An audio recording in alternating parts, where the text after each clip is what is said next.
alvorecer do novo pontificado, a divina providência parece estar misteriosamente dando à Igreja uma grande oportunidade de renascimento após a crise de esvaziamento das igrejas, dos seminários e dos conventos que tem marcado as últimas décadas. Como católicos fiéis e amorosos, devemos rezar para que o novo pontífice possa acolher estes sinais de bom presságio. Boa tarde, sou Júlio Loredo, presidente da Tradição Família Propriedade TFP da Itália. Olhando para os expoentes da decrépita, porém ainda viva teologia da libertação, há reações mistas vindas das mesmas pessoas, ou seja, os mesmos expoentes da TL fizeram comentários positivos e negativos que são bastante interessantes para entender como que eles encaram o Papa e a partir daí, pelo contraste, nós podemos fazer algumas reflexões para nós tradicionais. O herético e ex-frei Leonardo Boff escreveu um artigo disponível no seu site cujo título dispensa comentários. Leão XIV, o grande desafio, a desocidentalização e a despatriarcalização da Igreja. Boff escreveu: sua primeira fala ao público, do novo Papa, foi contra minhas expectativas iniciais. Foi um discurso piedoso e feito para o interno da Igreja. Nunca ocorreu a palavra pobre, menos ainda libertação, ameaças à vida e o clamor ecológico. O tema forte foi a paz, especialmente desarmada e desarmante. Suave crítica ao que está ocorrendo nos dias de hoje de forma dramática, como a guerra na Ucrânia e o a céu aberto de milhares de inocentes crianças e civis na faixa de Gaza. Pareceria que tudo isso não estivesse na consciência do novo Papa, mas estimo que tudo isso voltará em breve, pois tais tragédias foram tão fortes nos discursos do Papa Francisco, seu grande amigo, que ainda devem ressoar nos ouvidos do novo Papa. Ou seja, a temática religiosa preponderante em face de outros temas, por exemplo, políticos sociais, na apresentação do novo Papa, no seu primeiro sermão, nos seus primeiros pronunciamentos, desde a Benção Urbi et Orbi, foi algo que trouxe desânimo para Leonardo Boff. E numa entrevista à TV Fórum, Frei Beto teve a mesma reação, lamentando o tom excessivamente religioso das falas do Papa. É até engraçado formular essa frase, né? Um frei que está reclamando que as falas do Papa foram muito religiosas. Nós já estamos vendo a mídia tradicional esperneando por aí. Ah, mas o Papa falou que a família é constituída por homem e mulher. Sim. E o que o Papa está dizendo de diferente? Nada. Ele está dizendo apenas aquilo que a doutrina sempre disse. Ah, o Papa, ele falou muito para a Igreja. Sim, sim. As homilias do Papa, as falas do Papa têm sido muito para a Igreja. Sim, porque ele é Papa da Igreja, para a Igreja. Nós somos o rebanho do Papa e nós somos Igreja. Então, como pai, como Papa, esta é a função dele, ele tem que falar para os seus filhos, ele tem que falar para as suas ovelhas. É isso. Ah, mas o Papa não está falando sobre ecologia, sobre os problemas do mundo, sobre isso, aquilo. Por que ele não está falando de tudo isso? Porque ele é o Papa. Para falar de ecologia, outras pessoas podem falar. Um ambientalista pode falar, até melhor do que ele, né? Você pode pegar um ambientalista, você pode pegar uma ONG, uma organização. Isso eles podem fazer. Ah, mas ele está fazendo homilias, né? Como eu ouvi a análise de um teólogo, são homilias mais piedosas. Que ótimo!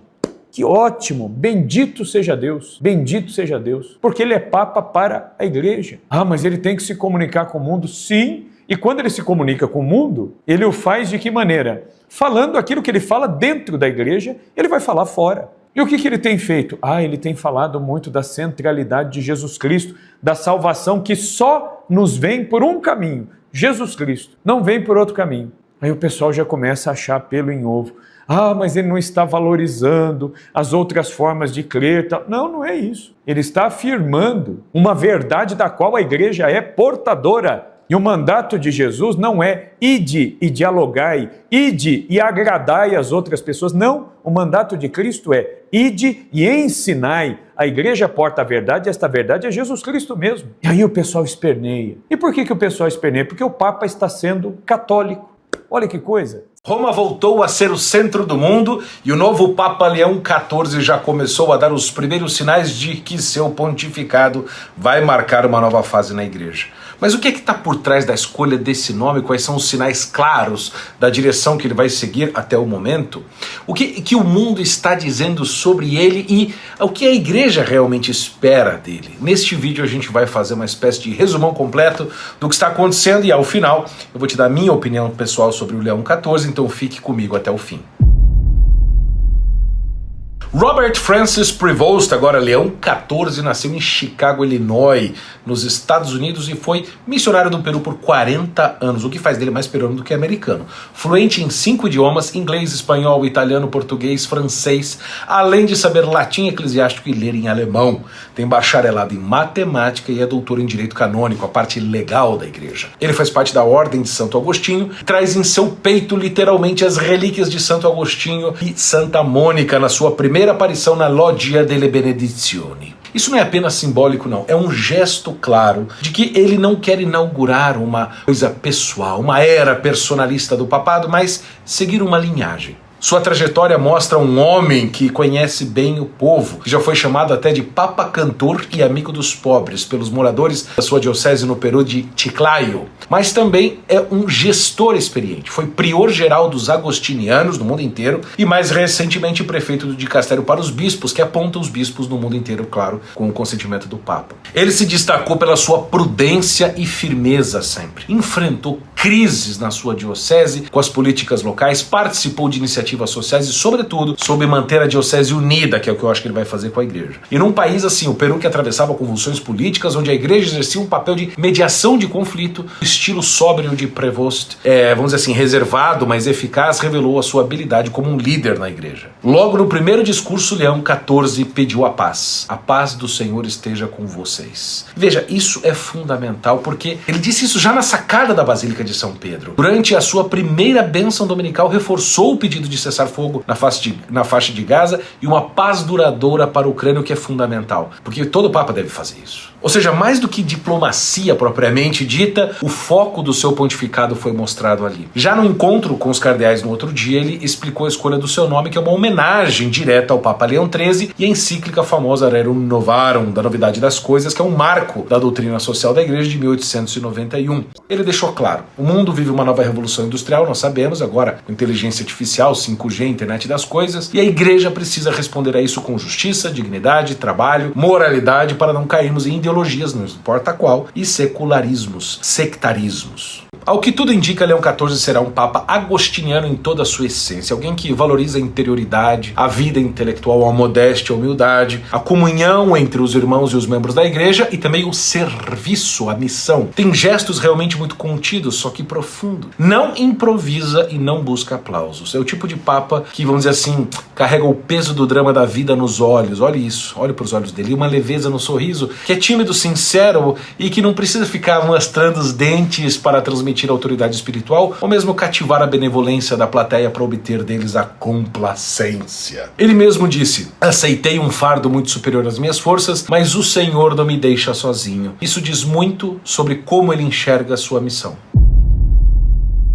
Há uma grande esperança no ar da Igreja. E não é difícil entender por quê? Porque, veja, Leão XIV é visto como um elo sadio entre a fidelidade, a tradição e a necessidade de uma constante renovação. Há quem diga que ele será uma espécie de síntese entre João Paulo II, Bento XVI, Francisco, com ecos do estilo e preocupações do Papa Leão XIII, que faleceu lá em 1903. E isso se reflete no próprio povo. O mundo católico está emocionado, esperançoso, leonizado. A internet se encheu de memes, testemunhos comovidos, pessoas afirmando que sentem orgulho de ser católicas novamente, que acreditam na força da Igreja para influenciar a paz e enfrentar os desafios do tempo presente. Mas não será fácil.